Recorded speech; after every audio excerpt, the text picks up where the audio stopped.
लालू यादव, राबड़ी यादव, मीसा भारती, तेज प्रताप, तेजस्वी पूरा ढड्डर है। तो परिवारवाद यहाँ से शुरू हो रहा है, इसको कहते हैं परिवारवाद। अगर रोहिणी आचार्य से क्या सिंगापुर जाएगा आदमी उनसे बात करने, उनसे सिंगापुर जाएगा बिजली और के लिए बात करने, रोड के लिए बात करने। अभी इलेक्शन आया तो 10 दिन पहले आप सिंगापुर से इंडिया आए हैं, आपको क्या पता है छपरा में क्या है, कितना प्रखंड है, कितना वहाँ पे पंचायत है, कितना पंचायत ब्लॉक है, कितना सब नॉलेज है उनको। जमुई की जनता रोने लगी थी जब चिराग पासवान ने कहा कि मैं हाजीपुर से चुनाव लड़ने जा रहा हूँ और भारत में अब की बार 400 पार।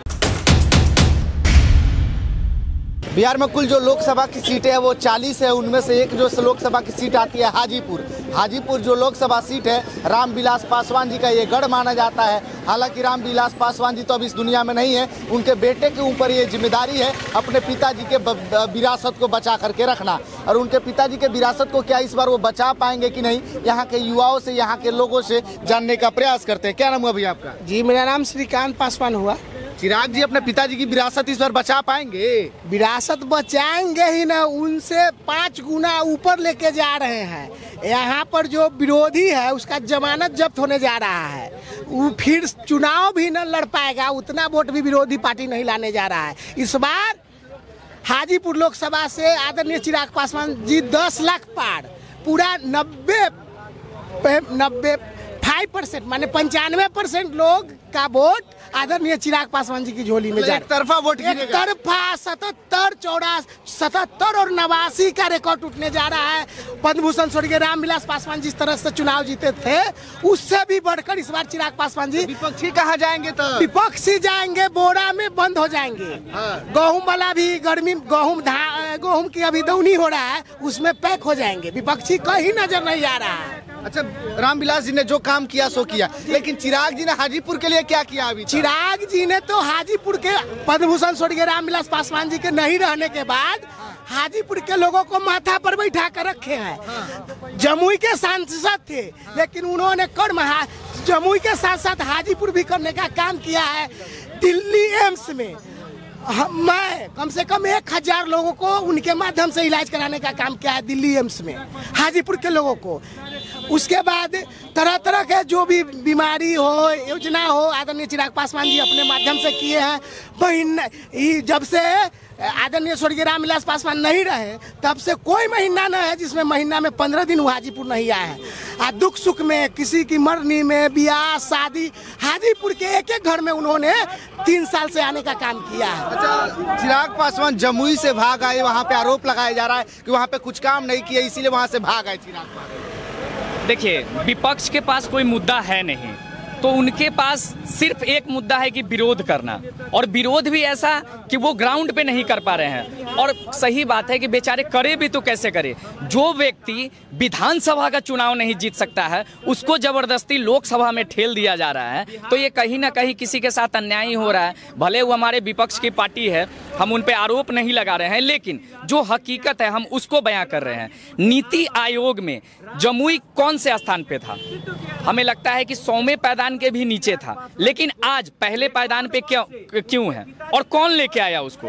तो जनता इन सारे कामों को देखकर चिराग जी को हाजीपुर से बुलाना चाह रही है। और भागने की बात नहीं है, वो भी एनडीए में एलजेपी की ही सीट है, हाजीपुर भी एलजेपी की सीट है, वैशाली भी एलजेपी की सीट है, खगड़िया भी एलजेपी की सीट है और समस्तीपुर भी एलजेपी की ही सीट है। इसमें भागने वाली कोई बात नहीं। मैंने क्या कहा कि विरोधी के पास कोई मुद्दा नहीं रहा, तो सिर्फ एक मुद्दा रह गया है कि विरोध करना बस। बीजेपी परिवारवाद का विरोध करती है, वहीं चिराग पासवान भी विरोध करता है, फिर अपने बहनोई का जमुई से काहे टिकट? ये भी तो परिवारवाद ही है ना। देखिए, ऐसा नहीं है कि परिवारवाद, हर कोई, हम और आप नहीं, हर कोई जानता है कि एक जो जमुई सीट है वो जनता के विश्वासी और जनता का मांग है वहां से, इसलिए वहां पे दिया गया है।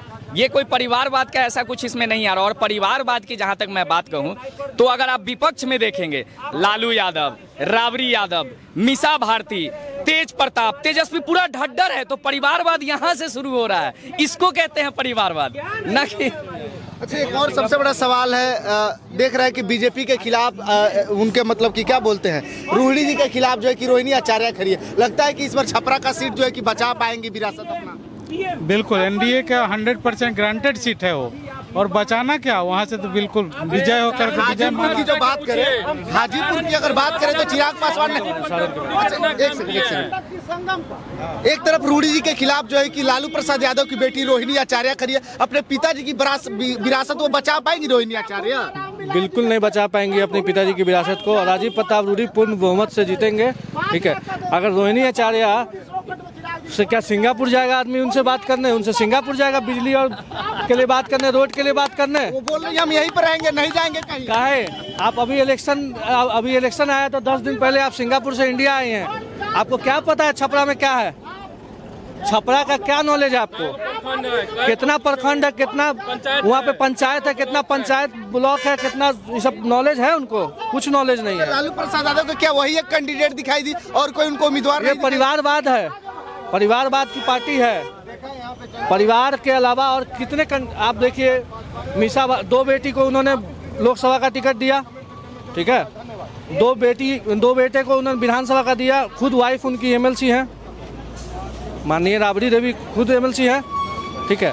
तो और बताइए उसके परिवार में। मैं कुछ और सवालों का जवाब लेना चाहता हूँ। चिराग पासवान बोलते हैं कि हम परिवारवाद नहीं करते, हालांकि हाजीपुर से लड़ रहे हैं, कहीं कहीं अपने रिश्तेदार को भी लड़ा रहे हैं। क्या इस बार अभी जमुई में देखिए अपने जमुई में दूसरे चिराग की जरूरत थी, उन्होंने अरुण भारती पर भरोसा जताते हुए उनको वहाँ टिकट दिया है। उनको अरुण भारती पर ऐसा विश्वास जमा कि जमुई उनका कार्य क्षेत्र रहा है, कर्म भूमि रहा है। 2 बार वो वहाँ से सांसद रहे हैं। जमुई की जनता रोने लगी थी जब चिराग पासवान ने कहा कि मैं हाजीपुर से चुनाव लड़ने जा रहा हूँ। आप उनका वीडियो निकाल करके देख लीजिएगा, तो उनको लगा कि हमारे जैसा अगर कोई जमुई का सेवा कर सकता है तो सिर्फ अरुण भारती है, इसीलिए उनको उतारने का काम किए। वो दिख रहा है आपको? बाकी युवा नौजवानों को जो सीट मिला यहाँ चिराग पासवान की पार्टी से, वो क्यों नहीं दिख रहा है आप लोगों को? अच्छा, पशुपति जो है कि वो भी नाराज थे चिराग पासवान जी से, आज उनका समर्थन वो भी कर रहे, तो आखिर किन मजबूरी है? मजबूरी कुछ नहीं है, सब लोग एक साथ है। सब लोग जो है इंडिया को 40 का 40 सीट जिताना चाहते हैं मजबूती से, इसीलिए सब लोग एक मत पर एक धारा में लड़ रहे हैं और एक धारा में बह रहे हैं। पांचों जो है कि एलजेपी सीट अपना बचा पाएगी? पांचों नहीं भैया, क्या बात करें, 40 का 40, सिर्फ एलजेपी नहीं, एनडीए की बात कर रहे हैं। 40 की 40 और भारत में अब की बार 400 पार, 400 पार, बिल्कुल 400 पार।